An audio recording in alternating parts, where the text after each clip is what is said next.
पर तेरी रहबरी पे भी सवाल है। धन्यवाद सभापति महोदय। मैं बधाई दूंगा इंडिया गठबंधन के अपने नेता माननीय अखिलेश यादव जी को, राहुल गांधी जी से समेत विपक्ष के सभी नेताओं का कि उन्होंने इस फैसला कुन जंग में सरकार के साथ चट्टान की तरह खड़े रह करके अपना समर्थन देने का काम किया है। मैं अपनी देश की बहादुर फौज और अपने वीर सैनिकों को उनका अभिनंदन करना चाहूंगा जिन्होंने दुश्मन देश की छाती पर चढ़ करके आतंकी ठिकानों को नेस्तनाबूद करने का काम किया है। साथ ही साथ पहलगाम में हुए खुफिया तंत्र की विफलता पर, विदेश नीति की विफलता पर तथा डोनाल्ड ट्रंप की बेलगाम बयानबाजी की चुप्पी साधने पर भारतीय जनता पार्टी सरकार की कड़ी भर्त्सना भी करना चाहूंगा।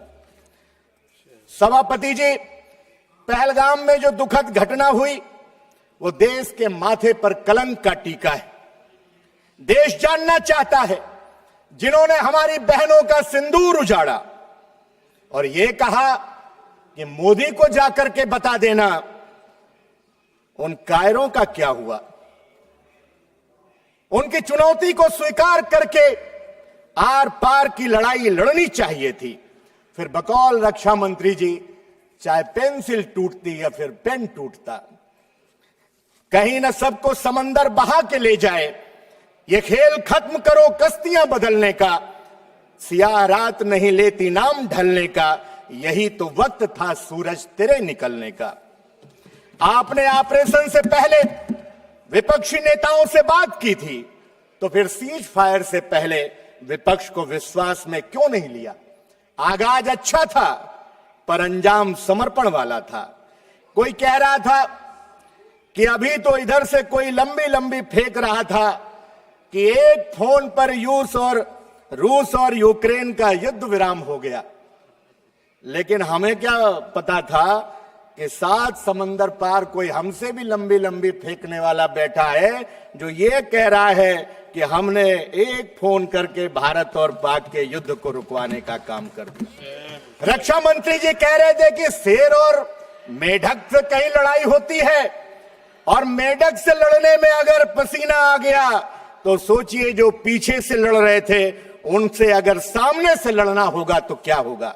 मैं इस मौके पर श्रद्धेय नेताजी आदरणीय मुलायम सिंह यादव जी के उन शब्दों को याद करते हुए कि अगर युद्ध होगा तो दुश्मन की जमीन पर होगा, अगर इस लाइन से भारतीय जनता पार्टी की सरकार ने प्रेरणा ली होती तो इतनी फजीहत शायद न हुई होती। सभापति महोदय, सरकार की विदेश नीति घोषणाओं भाषणों तक सीमित रह गई है।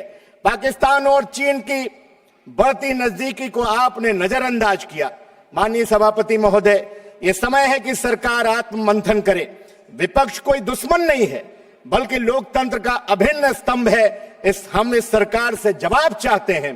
क्या खुफिया एजेंसियों की जवाबदेही तय की गई? क्या डोनाल्ड ट्रंप की टिप्पणी पर कोई आधिकारिक विरोध दर्ज किया गया? क्या भविष्य में ऐसे हमलों से निपटने के लिए कोई नया रोड मैप तैयार किया गया है? देश को भावनात्मक भाषण नहीं, ठोस रणनीति चाहिए।